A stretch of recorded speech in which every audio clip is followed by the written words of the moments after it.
The next question that arises here is, are the souls making this journey alone?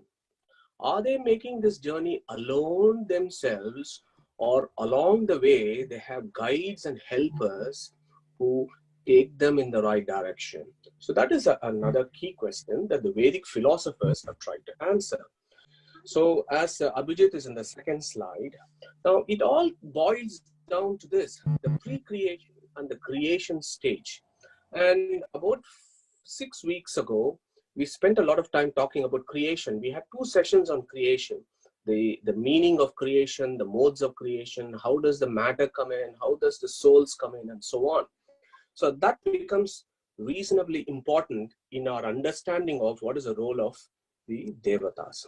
So we discussed the Nasadiya Sukta of Rigved, where it says, Ani Davatam Swadaya Tadekam Tasma Dhanyana Parakinchanasa Tama Asi Tamasa Gudamagare Apare Apraketam Salilam Sarvama Idam. Yeah. So the Nasadiya Sukta is giving us that brilliant explanation of what was it there before the Big Bang.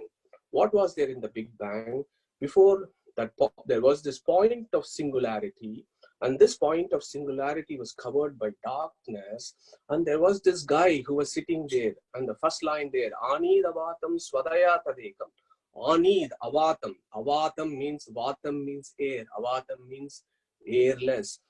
So there was this guy who was breathing windlessly. He was sitting there in the waters of the Pralaya. Salilam. Salilam means it is the cosmic waters. So cosmic waters is an interesting concept. What it actually means is this subtle matter. So this Brahman is sitting on this subtle matter called as the ocean, Salilam, Sarvamaidam. Yeah. The same spirit is also captured by Brihadaranyaka Upanishad in 4th Adhyaya. It says, Salilam eko drashta bhavati. Eko drashta advaito bhavati. Yeah. So it is saying Salila. So Salila means that cosmic water. Eko, one. Drashta, he is seeing. Advaito bhavati. Advaito bhavati means, we'll come to that word a little bit later. So Brihadaranyaka Upanishad is also capturing that situation before creation. Then the Chandogya Upanishad, this is a very famous verse which has caught attention of very many acharyas and philosophers of Vedas.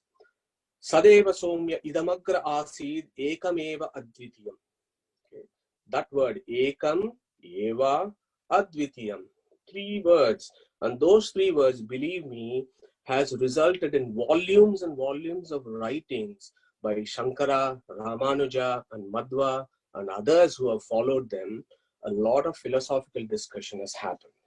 Now, in my question mark on the right, I've asked the question, what is this Ekam Eva Advitiyam? So the Nasadiya Sukta is saying before creation, there was this one being who was there sitting alone. And then Brihadaranyaka Upanishad is also saying the same thing. And the Chandogya Upanishad, if you look at the words very carefully, it says Sad Eva Somya Idam Agre. Agre means before creation. Asid, he was there. And how is he being described? He is being described as Ekam Eva Advitiyam. Now the question is, it says one only. Does that mean that the one only exists and nobody else exists in the universe? Is it just that one sentient being that always has existed, will always exist, and has always existed? That is the one question. This is the fundamental axiomatic theory of Advaita, taking this particular word from Chandogya Upanishad, Ekameva Advitiyam. One only and nobody else is real, is the concept that comes from this particular Vakya of Chandogya Upanishad. Ramanuja and Madhva, for example, will have a slightly different view. They will say, yes, we accept before creation there was only one being, but he was one only without a similar or a superior entity, and all else were inferior to him, and they were in a state of suspended animation along with the Mula Prakriti in his womb.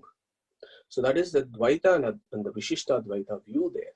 So I'm bringing this concept so that you can think about it. Pre-creation, one being, but one being was there.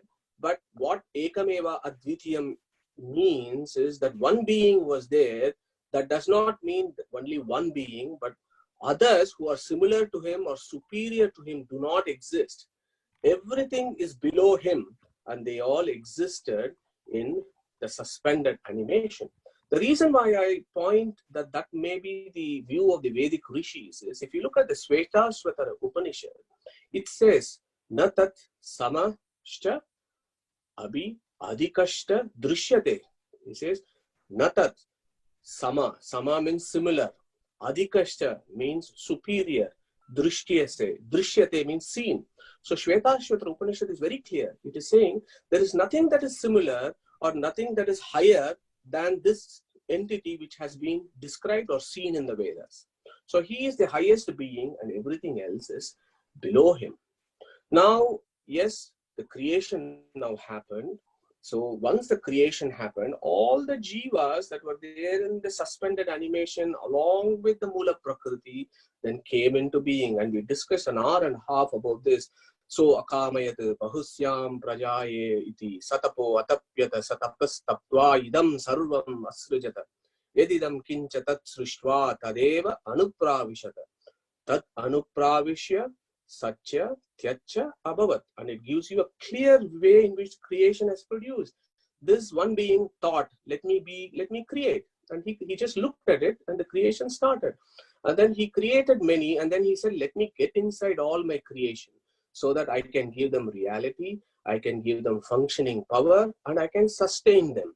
And that is what Taittiriya Upanishad is telling us, what happened with creation. Chandogya Upanishad again is bringing the same concept. Tad aikshata bahusyam prajayeti tat tejo asrujata. Tat tejo aikshata bahusyam prajayeti tat tapo asrujata.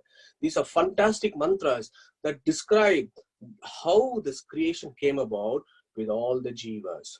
Now, the reason why I have put this is our study and understanding of the Devatas, of all the divine beings besides the Supreme, our understanding of the souls would all make sense only if we accept and understand that there is one Ekameva Advitiyam who is the supreme most, but below him are all these infinite sentient atomic beings that are going through the various phases of their lives. So once we get that concept, then it makes sense to talk about Devatas, what are the other gods of the Vedic Pantheon.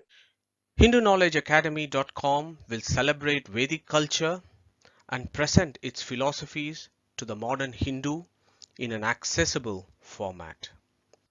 Our ancient heritage is our greatest strength. Through preservation and dissemination, together let us spread positivity in the world. Thank you for listening and welcome to Hindu Knowledge Academy.